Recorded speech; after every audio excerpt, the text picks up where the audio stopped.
കേരള വൈദ്യുതി regulatory commission October 1 മുതൽ നടപ്പിലാക്കാൻ പോകുന്ന പുനരുപയോഗ ഊർജ്ജ ചട്ടത്തിനെതിരെയാണ് ഇന്നിപ്പോൾ സോളാർ ബന്ദ് സ്ഥാപിക്കുന്നത്. അവർ തിരുവനന്തപുരത്തെ റെഗുലേറ്ററി കമ്മീഷന്റെ ഓഫീസിലേക്ക് മാർച്ച് നടത്തുന്നതിന്റെ ദൃശ്യങ്ങളാണിത്. ഇതിൽ പറയുന്ന ചട്ടങ്ങളിൽ പല കാര്യങ്ങളും സോളാർ സ്ഥാപിച്ചവർക്ക് എതിരെയാണ്. അതുപോലെ ഇനി സോളാർ പ്ലാന്റുകൾ സ്ഥാപിക്കുന്നവർക്കെതിരെയാണ്. ഈ കേരളത്തിൽ നിന്ന് സോളാർ സ്ഥാപിക്കുന്നവരെ അകറ്റി നിർത്തുന്ന തരത്തിലുള്ള നിയമങ്ങളാണ് റെഗുലേറ്ററി കമ്മീഷൻ ഇപ്പോൾ ഈ കരട് ചട്ടത്തിലൂടെ ഉദ്ദേശിക്കുന്നത് എന്നുള്ള ആരോപണമാണ് ഇവർ ഉന്നയിക്കുന്നത്. അതിനെതിരെ ആണ് ഈ ഒരു പ്രതിഷേധവുമായിട്ട് ഇന്നിപ്പോൾ രംഗത്ത് എത്തിയിട്ടുണ്ട്. വലിയ രീതിയിലുള്ള ഒരു ഈ സോളാർ സ്ഥാപിച്ച ഉടമകളും അതിനോടൊപ്പം തന്നെ അവരുടെയൊക്കെ ജീവനക്കാരുമാണ് ഈ മാർച്ചിൽ പങ്കെടുക്കുന്നത്. മാർച്ച് ഇപ്പോൾ തിരുവനന്തപുരത്തെ കമ്മീഷന്റെ ഓഫീസിലേക്ക് എത്തിയിട്ടുണ്ട്. കമ്മീഷൻ ഇതിൽ സൂചിപ്പിക്കുന്ന പല കാര്യങ്ങളും തങ്ങൾക്ക് ഈ സോളാർ സ്ഥാപിച്ചവർക്ക് എതിരാണ് എന്നുള്ള കാര്യം ഇവർ വ്യക്തമാക്കുന്നുണ്ട്. അതിൽ ഏറ്റവും പ്രധാനപ്പെട്ടതാണ് ഈ സോളാർ സ്ഥാപിച്ചവരുടെ ഇപ്പോഴത്തെ ബില്ലിംഗ് രീതിയായിട്ടുള്ള നെറ്റ് മീറ്ററിംഗ് രീതി മാറ്റി നെറ്റ് ബില്ലിംഗിലേക്ക് പോകുന്നത്.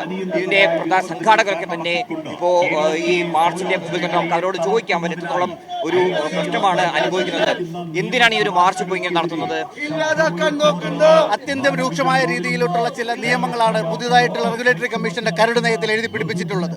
കേരളത്തിലെ സാധാരണ സോളാർ വെക്കുന്ന മനുഷ്യരെ എല്ലാവരെയും ഇരുട്ടത്തടിയാണ് ഈ പറയുന്ന റെഗുലേറ്ററി കമ്മീഷന്റെ പുതിയ കരട് നയത്തിലുള്ളത്. പ്രധാനമായിട്ട് ഉന്നയിക്കുന്നത് ഈ ബില്ലിംഗ് രീതിയാണ്. ബില്ലിംഗ് രീതി മാറുന്നതിനാണോ പ്രധാനമായിട്ട് എതിർക്കുന്നത്? ബില്ലിംഗ് രീതി മാറുന്നത് മാത്രമല്ല, ബില്ലിംഗ് രീതിയോടൊപ്പം തന്നെ നമ്മൾ ഇതുവരെ കണ്ടു പരിചയമില്ലാത്ത ഒട്ടനവധി അഡീഷണൽ ആയിട്ടുള്ള കാര്യങ്ങളാണ് അവർ ഇതിനകത്ത് എഴുതി പിടിപ്പിച്ചിട്ടുള്ളത്. ഒട്ടനവധി കാര്യങ്ങൾ 1000 കിലോവാട്ട് വരെ നെറ്റ് മീറ്ററിംഗ് ഉണ്ടായിരുന്നത് ഒറ്റയടിക്കാണ് ഒരു 3 കിലോവാട്ടിലേക്ക് മാറ്റിയിരിക്കുന്നത്. ഇതൊരിക്കലും നമുക്ക് അംഗീകരിക്കാൻ പറ്റുന്ന സാധ്യമല്ല. 5 കിലോവാട്ടിന് മുകളിൽ നോർമലി നമുക്ക് ബാറ്ററി മാൻഡേഷൻ ഇല്ല. ഇപ്പോൾ എന്താണ് പറയുന്നത്? 5 കിലോവാട്ടിന് മുകളിലുള്ള ഓരോ സിസ്റ്റത്തിലും 30% ബാറ്ററി മാൻഡേഷൻ. ഇതിനകത്ത് ശക്തമായ കള്ളക്കളികളുണ്ട് എന്ന് നമ്മൾ സ്വാഭാവികമായും സംശയിക്കേണ്ടതായിട്ടുണ്ട്. ഇത് ഇന്ന് ഞങ്ങൾ കേരളത്തിലെ സോളാർ സംരംഭകരും അതുപോലെ തന്നെ പ്രൊസ്യൂമേഴ്സും സോളാർ മേഖലയിൽ വർക്ക് ചെയ്യുന്ന ആളുകളും കൂടി ഏകദേശം 4,000-ഓളം ആളുകളാണ് ഈ പ്രക്ഷോഭത്തിൽ പങ്കെടുത്തിട്ടുള്ളത്. കഴിഞ്ഞ മെയ് 30 റെഗുലേഷൻ കമ്മീഷൻ KCRC ഇറക്കിയിട്ടുള്ള കരട് നയത്തിന്മേലുള്ള കരിനിയമങ്ങൾ ഈ ഒരു മേഖലയെ തന്നെ തകർക്കുന്ന രീതിയിലുള്ള ഒരുപാട് നിയമങ്ങളാണ് അതിൽ കൊണ്ടുവരാൻ പോകുന്നത്.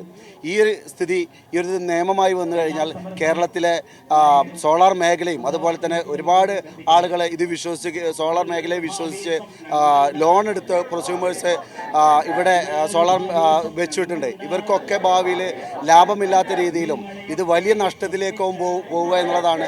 അതിൻ്റെ അടിസ്ഥാനത്തിലാണ് കേരളത്തിലെ പ്രൊസ്യൂമേഴ്സും കേരളത്തിലെ എല്ലാ സോളാർ മേഖലയിലെ സംഘടനകളും മാസ്റ്റേഴ്സ്, ക്രീപ്പ, കോറ്, റെക്ക്, പ്രൊസ്യൂമേഴ്സ് അസോസിയേഷനുകളായിട്ടുള്ള എല്ലാ ആളുകളും ഒന്നടങ്കം ഈ ഒരു സമരത്തിലേക്ക് ഇറങ്ങി വന്നത്. ഞങ്ങൾ ഒരിക്കലും ഒരു സർക്കാരിനെതിരെയോ അല്ലെങ്കിൽ ഒരു KCBക്കോ ഇലക്ട്രിസിറ്റി ബോർഡിനോ ഒന്നും എതിരെയല്ല. പക്ഷേ ഇതൊരു ഉപജീവന മാർഗത്തിനും ഏകദേശം 2 ലക്ഷത്തോളം വരുന്ന ഇത് വിശ്വസിച്ച് ഇതിൽ നമ്മൾ ഇൻവെസ്റ്റ് ചെയ്തിട്ടുള്ള പാവപ്പെട്ട പ്രൊസ്യൂമേഴ്സും ഉണ്ട്. അവരെയൊക്കെ വെള്ളത്തിലാക്കുന്ന അല്ലെങ്കിൽ ഇരുട്ടിലാക്കുന്ന വലിയൊരു ഇരുട്ടടി ഉള്ള ഒരു നിയമമാണ് KCRC ഇവിടെ കരട് നിയമം ഇറക്കിയിട്ടുള്ളത്. ഈ നിയമം ഇവിടെ പ്രാബല്യത്തിൽ വന്നു കഴിഞ്ഞാൽ തീർച്ചയായും ഈ ഒരു മേഖലയും ഇതിൽ ഇൻവെസ്റ്റ് ചെയ്ത എല്ലാവരും അവതാളത്തോടും നിസ്സംശയം നമുക്ക് പറയാം. ഞാൻ ഓൺ ഗ്രിഡ് പ്രൊസ്യൂമേഴ്സ് അസോസിയേഷൻ്റെ സംസ്ഥാന പ്രസിഡന്റാണ്. നമ്മുടെ സംഘടനയിൽ രജിസ്റ്റേർഡ് സംഘടനയാണ്. അതിൽ രജിസ്റ്റർ ചെയ്ത 2000 അംഗങ്ങളോളം ഉണ്ട്. ഇപ്പോൾ ഈ 8 മാസം മുമ്പ് റെഗുലേറ്ററി അതോറിറ്റിയിൽ ആം ആദ്മി പാർട്ടിയുടെ വിൽസൺ തോമസും ഞാനും കൂടെ ചേർന്നാണ് ആ ഒരു ക്യാമ്പയിൻ നടത്തിയത്. അതിൽ ഇവർ ആദ്യമായിട്ട് പരാജയപ്പെടുകയും KCBയുടെ ഗുണ്ടകളെ ഇറക്കി അത് കൈകാര്യം ചെയ്യുകയും ചെയ്തു. എന്നിട്ട് ഈ KCBയിൽ ഈ സോളാറിൻ്റെ പ്രശ്നം പരിഹരിക്കാൻ ക്ലൗഡ് സ്റ്റോറേജ് എന്ന് പറഞ്ഞൊരു സംവിധാനമുണ്ട്. അതിന് ഞാൻ പ്രപ്പോസൽ വെക്കുമ്പോഴാണ് KCBയിലുള്ള ഈ 2 ലക്ഷം 4 ലക്ഷം സാലറി മേടിക്കുന്ന ഏമാന്മാർക്ക് അങ്ങനെ ഒരു സംഭവം ഉണ്ടെന്ന് പോലും അറിയുന്നത്.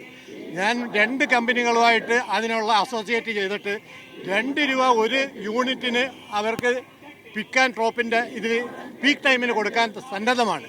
അങ്ങനെ വരുമ്പോൾ 2 രൂപയ്ക്ക് സോളാറിൻ്റെ കയ്യിൽ നിന്ന് പ്രൊസ്യൂമേഴ്സിൻ്റെ കയ്യിൽ നിന്ന് മേടിക്കുന്ന കറണ്ട് 5 രൂപ കോസ്റ്റിൽ ഇവരുടെ ഫീഡിങ് ചാർജ് ഉൾപ്പെടെ നമുക്ക് കൊടുക്കാൻ ഒക്കും. അതിനവർക്ക് താല്പര്യമില്ല. കാരണം ഇത് പർച്ചേസ് ചെയ്തെങ്കിൽ മാത്രമേ കൊള്ളയടിക്കാനൊക്കത്തുള്ളൂ. ഈ ഒരു പാർട്ടിയുടെ യൂണിയന്റെ ഭാഗമാണ് മെയിൻ. ആ പാർട്ടിയുടെ 50% കപ്പാസിറ്റി എന്ന് പറഞ്ഞാൽ പാർട്ടി ഫണ്ട് എന്ന് പറയുന്നത് ഇതാണ്. ഞാൻ വ്യക്തമായിട്ട് ഇനി എന്നെ കൊല്ലാതിരിക്കാം, അതെനിക്ക് കാര്യമല്ല. പക്ഷേ തുറന്നു പറയാം, കാര്യം നമ്മൾ വെളിയിൽ 22 വർഷം ജീവിച്ചതുകൊണ്ട് നമുക്കറിയാം. ഇവിടെ കിടക്കുന്ന ജനങ്ങൾക്ക് ഇതൊന്നും വകതിരിവില്ല, അത് അറിയാൻ പറ്റത്തില്ല. ഏത് പാർട്ടി കൊടി പിടിക്കുന്ന അവരുടെ കൂടെ. ഇത് നമ്മൾ പാർട്ടിക്ക് വേണ്ടിയല്ല പറയുന്നത്, ജനങ്ങൾക്ക് വേണ്ടിയാണ്. ഈ സോളാർ ഈ പവർ നമ്മൾ ഉപയോഗിച്ചില്ലെങ്കിൽ നമ്മുടെ രാജ്യത്തിനുണ്ടാകുന്ന നഷ്ടം എന്താണ്? ഇനി ഒരു മനുഷ്യന് ഈ സോളാർ വെക്കാൻ പോകുന്നില്ല.